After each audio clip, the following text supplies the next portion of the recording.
Okay, so welcome back. This is our massive post-Halloween horror Blu-ray update.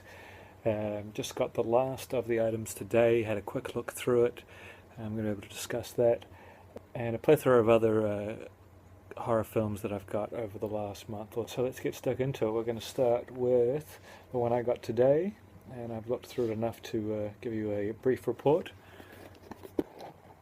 The director's cut of Nightbreed, and not only that, it's the limited edition, the 3-disc limited edition, limited to 10,000. I got number 7166, and it has both versions of the film, and lots of special features and a booklet. So it comes in this nice sturdy box, quite thick. Kind of feels like a cool old VHS tape, the way it's so thick. Then you slide it on out, and you have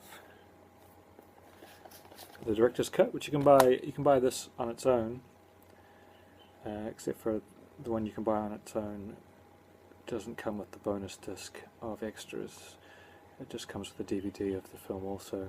We'll talk about what's in this in one moment. So there you go. It's got a bonus disc of bonus Blu-ray of extras. It's got the film, the cover that's on the cardboard box. Again, there is a reversible. Now, the story behind the director's cut of Nightbreed is that the same old story of studio tampering. Despite Clive Barker's success prior to Nightbreed, they felt that his vision was one that they were not happy with, and some forced changes were made, and apparently not for the better. I haven't watched the director's cut yet. I've just had a quick skim through for quality and had a look at some of the special features, so I haven't made my decision yet. I have a feeling that I will sit somewhere in the middle, whereas I like some elements of the theatrical, some elements of the director's cut, but I'll hopefully be able to report back on that.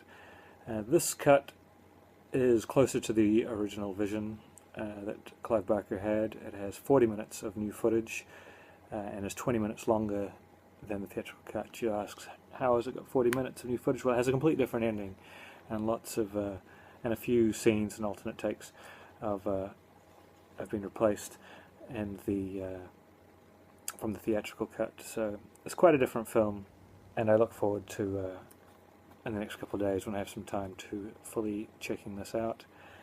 But of course, for nostalgia's sake, I was always a fan of the theatrical cut, although the ending always did feel a little cut and paste. We have the theatrical cut here. Now, this is the only way to get the theatrical cut on Blu-ray, is in this limited edition. It's still some copies left out there, so if you're so inclined, rush out there and get it. This only comes with the theatrical trailer, and the transfer comes from an antipositive, which is the same way they did the transfer for the producer's cut of Halloween. This comes from the original negative, and I managed to dig up the lost footage, which was thought to be lost, and get it in here looking nice. Both transfers look pretty good. I don't really have a preference one over the other, to be quite honest, and there is some minor speckling and print damage, but for the most part it looks pretty good. You know, it certainly doesn't look like a brand new film. It's not as stunning as some other films from back in the day, but considering its history, this looks about as good as one could expect. Now, the director's cut does have plenty of special features of its own. It has a commentary with Clive Barker and restoration producer Mark Allen Miller. It has Tribes of the Moon, a making of Nightbreed, which is over an hour long. And I had a quick look at it, but I didn't want to see any spoilers for the director's cut from what I already know too much as it is, so it did look good from what I saw. Making Monsters, interviews with the makeup effect artist, which is 42 minutes. So these are lengthy pieces. Theatrical trailer and firefights and stunts. It's a second unit shooting, another 20-minute feature, and takes a look at the often unsung second unit. There's also an introduction before the film plays that you can skip with Clive Barker and Miller, which is about 5.5 minutes long. So if you buy the director's cut on its own, it's going to have some great features, but you will miss out on having the theatrical cut, which is quite different, and the bonus disc, which is a Blu-ray which has 22 minutes of deleted and alternate scenes, Monster and Prosthetic Masterclass, which is an 11-minute feature looking at some of the great makeup used in the film. Cutting Compromise is an interesting feature detailing some of the editing choices, featuring interviews with Mark Goldblatt, which I believe is the guy who was brought in to edit the theatrical cut by the studio. The Painted Landscape, which profiles concept artist Ralph McQuarrie, famous for his Star Wars artwork, but he did artwork here also. Matte Painting Tests, which is 9 minutes. These are all, as I said before, all quite lengthy features. Makeup Tests, 5 minutes, shows some variations of ideas used in the film. Some stop motion lost footage. This is a really good feature. It's 7 minutes long. It looks at some of the Harryhausen-esque effects that were at one point to be a larger part of the film, and great interview with the guy who worked on it and cutting in some footage that you've never seen before. There's an extended torture scene, which is 3 minutes 29 seconds, a rehearsal test, which is about 3 minutes, and extensive still galleries, which includes early sketches and pre-production art, etc. So pretty good. So it's a really jam-packed set, and this is the only one that I thought about getting. On top of that, yes, there's more, is this booklet, which has got lots of great information. As you can see, lots of great poster art and a lot of cheesy 90s style graphic design to present these photos, which is a shame that we couldn't have something a little classier, but the content is really good. Nightbreed was always sort of a cult fave of mine. I watched it several times when I was younger, on renting it out on VHS. I never saw it on DVD.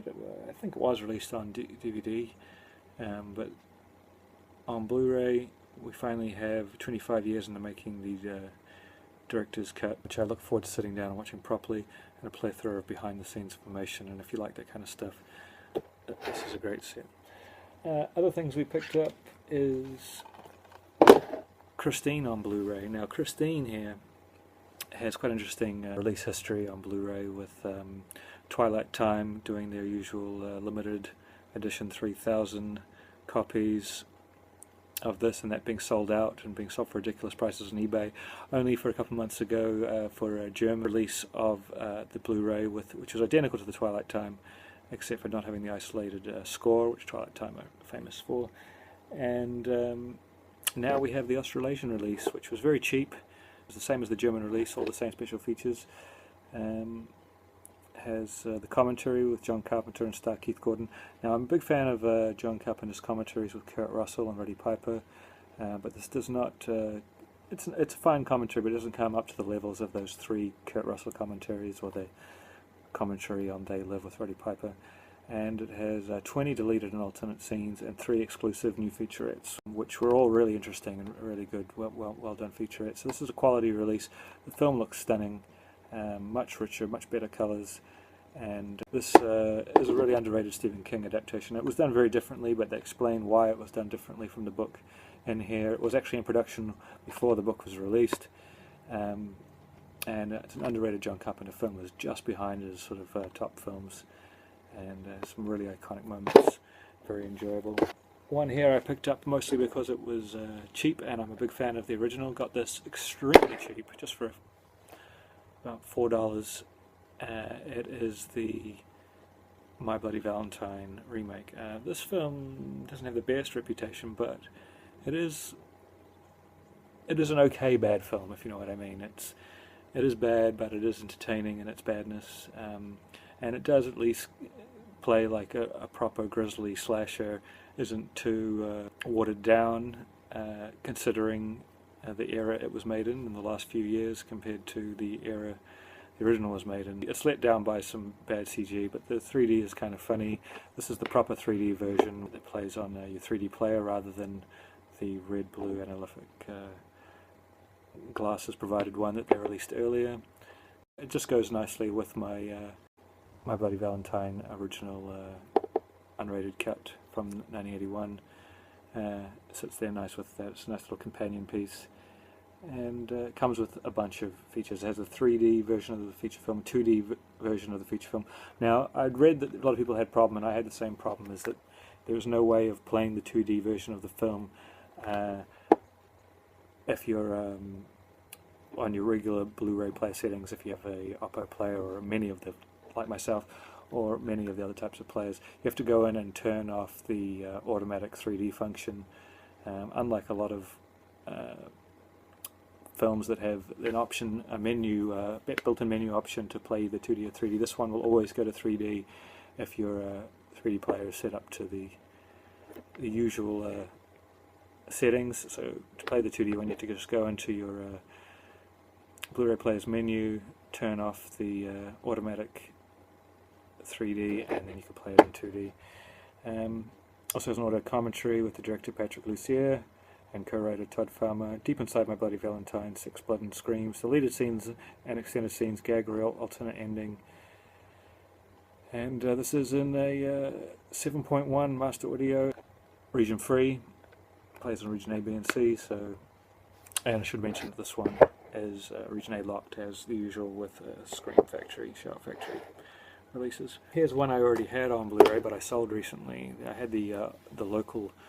I did originally have the DVD of the Dawn of the Dead remake from Zack Snyder, and which I got as an ex-rental very cheap, and then I picked up the Blu-ray second-hand very cheap.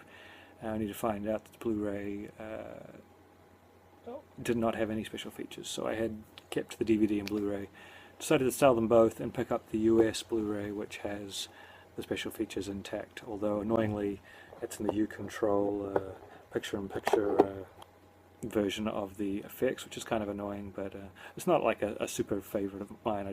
I like the film enough to have it and want to have just a nice simple Blu-ray with the special features.